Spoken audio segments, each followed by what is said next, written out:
Oi, pessoal.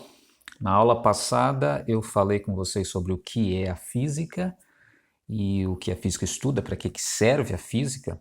Hoje eu quero falar um pouquinho com vocês sobre a linguagem da física. Tá? Então, resumindo o que a gente falou na aula passada, é que a física é uma ciência que estuda as leis fundamentais da natureza. Ok?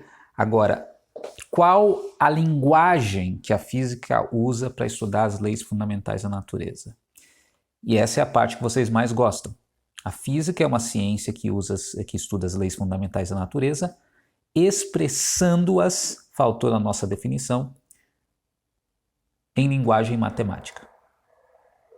Exatamente, em linguagem matemática. E aí você pode me perguntar, mas Ricardo, como assim em linguagem matemática, estudar as leis da natureza expressando-as com linguagem matemática? Então veja, isso é uma longa história, na verdade. Vocês devem conhecer, lembrar do nome do famoso cientista chamado Galileu Galilei.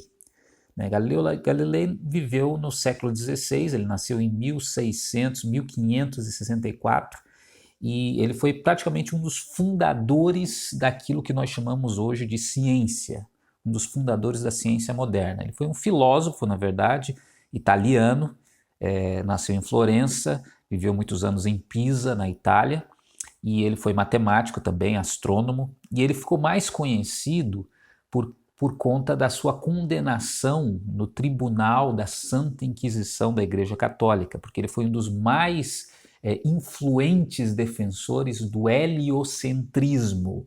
O heliocentrismo, você lembra que era a doutrina que defendia que o Sol ocupava o centro do nosso sistema, do universo, e os planetas giravam em torno dele, diferente da tese de que a Terra é que ocupava o centro do universo e o Sol girava em torno da Terra.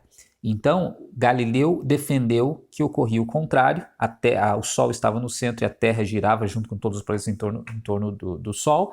Essa tese foi chamada de heliocentrismo e, é claro, essa tese ia contra a doutrina da Igreja Católica e Galileu teve duras consequências por defender essa tese do heliocentrismo.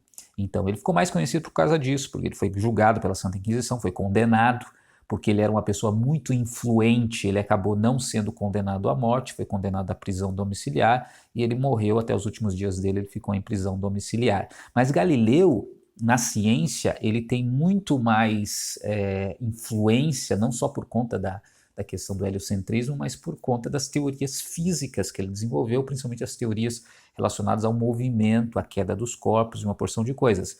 E principalmente porque ele foi um dos principais pensadores que trouxe ou desenvolveu, aprimorou essa ideia de usar a matemática para estudar as leis da natureza.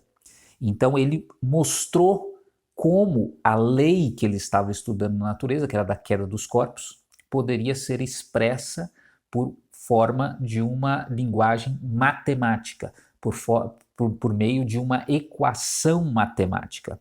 Né? E aí isso, claro, repercutiu na época dele, e tem uma frase muito famosa dele, que expressa um pouco do porquê isso seria possível, né? Porque essa questão da ciência ser expressa por uma linguagem matemática pode despertar a curiosidade das pessoas, mas como assim as leis da natureza serem expressas por matemática? Matemática não é uma criação humana, a natureza não é algo fora do ser humano, como uma coisa pode expressar outra?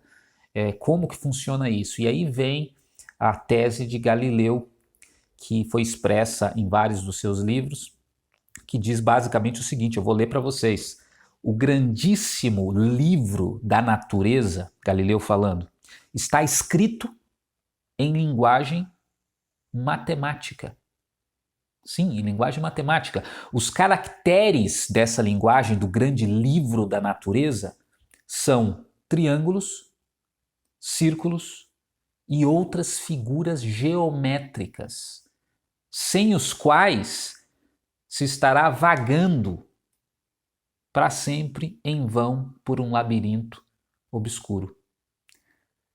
Essa que é uma frase famosíssima de Galileu, ele está defendendo basicamente o seguinte, que a própria natureza foi escrita numa linguagem matemática, no caso aqui da geometria. E para quem não conhece a filosofia, pode achar que Galileu está inventando isso, mas na verdade não. Essa ideia de que a natureza ela tem uma essência matemática, a estrutura da natureza é matemática, na verdade vem de muito antes de Galileu. Vem lá de antes de Cristo, por exemplo, com os pitagóricos, com Pitágoras, porque Pitágoras, você sabe ou deve saber, criou uma seita que foi chamada dos pitagóricos, que eles não só estudavam a matemática, eles viviam juntos e tinham vários rituais que eles faziam, era uma seita dos pitagóricos. E os pitagóricos acreditavam que a essência da natureza não era, como diziam outros filósofos, né, a água, o ar, a essência quer dizer do que é feito todas as coisas. Eles diziam que a essência da natureza era o número, era a matemática. Mesmo que ninguém sabia explicar exatamente como poderia ser a matemática, eles diziam o número é o princípio de tudo. A matemática está na origem de tudo, está na essência da natureza. Isso há muitos séculos antes de Cristo.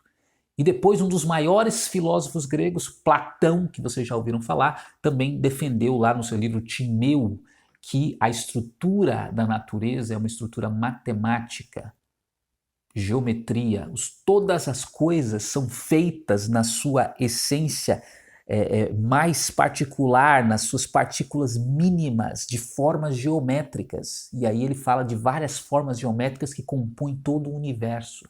Então Platão também acreditava que a essência do universo é matemática.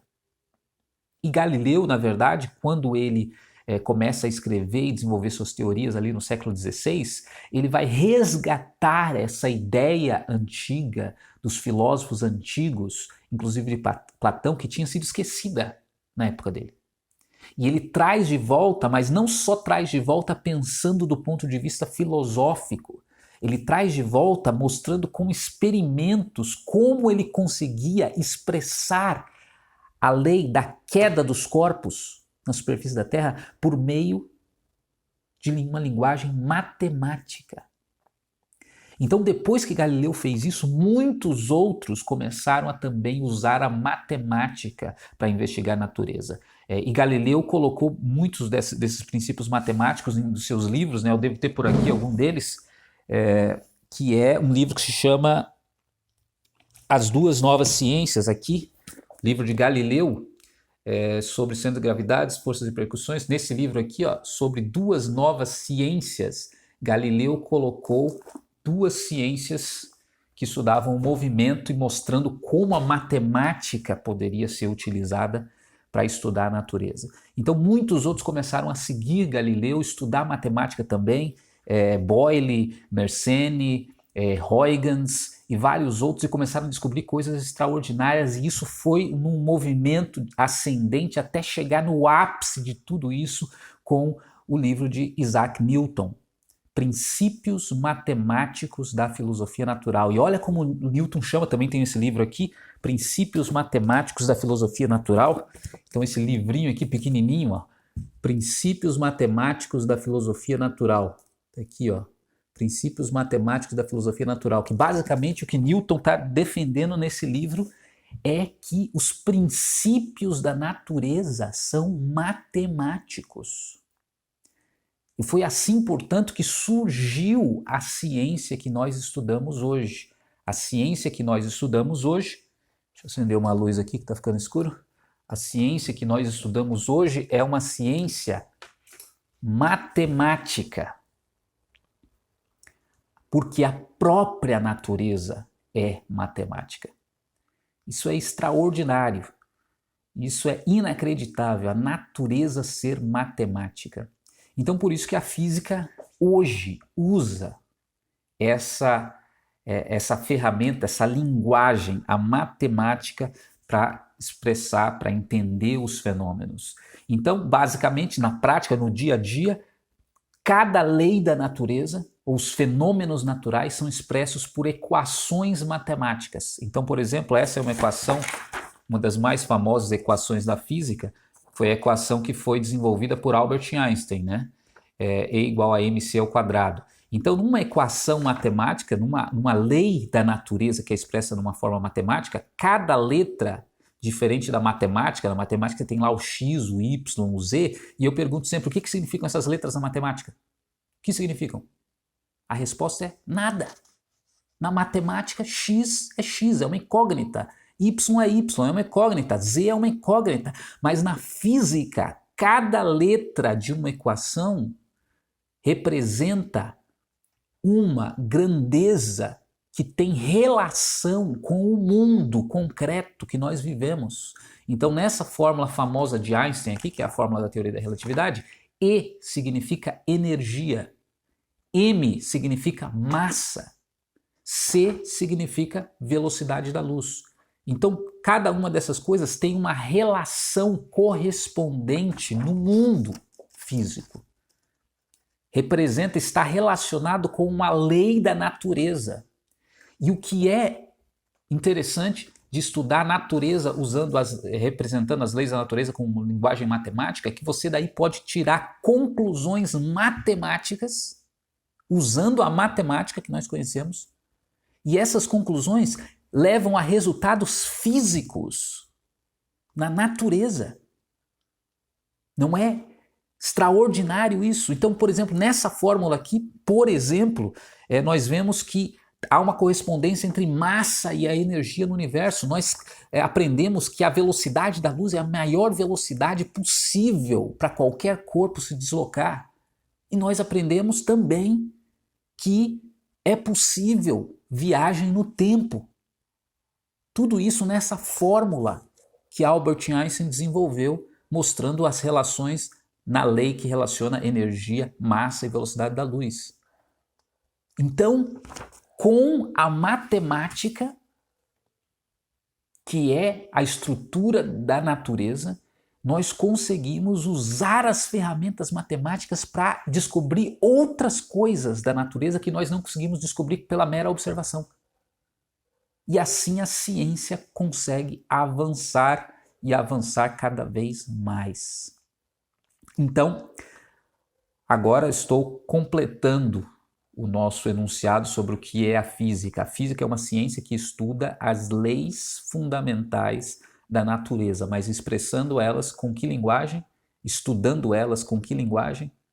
Com a matemática. E por que é possível fazer isso? Ao que tudo indica, porque a própria natureza tem uma linguagem, tem uma estrutura matemática. Isso já era defendido desde Pitágoras, dos pitagóricos, passando por Platão, passando por Galileu Galilei e chegando em Isaac Newton. Então é por isso que na física que a gente vai estudar, daqui para frente a gente vai usar muita matemática, porque é assim que a gente entende, aprende, compreende as leis fundamentais da natureza. Valeu, pessoal. Na próxima aula nossa eu vou falar sobre os ramos da física. Um abraço para vocês, até mais.